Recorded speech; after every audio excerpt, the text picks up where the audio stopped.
আসসালামু আলাইকুম। আজকে আমি শিং মাছের ঝোল করব বেগুন আলু দিয়ে। আমি ২ টেবিল চামচ সাদা তেল দিয়ে দিলাম। দিয়ে আমি পেঁয়াজটা একটু ভালো করে ভেজে নিলাম।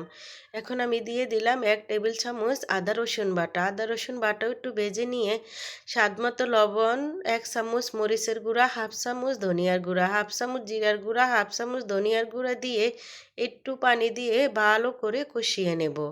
আমার কষানো হয়ে গেছে। এখন আমি শিং মাছটা ভালো করে কষিয়ে নেব।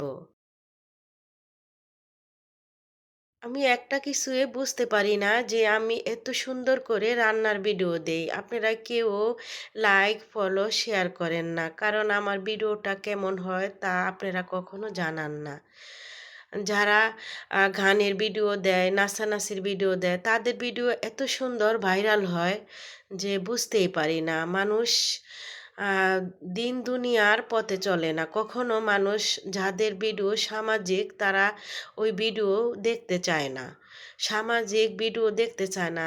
তারা মনে করেন নাচানাচি, ফালাফালি এসব ভিডিও মানুষের চোখে নজরে বেশি পড়ে। আল্লাহ তাদেরকে হেদায়েত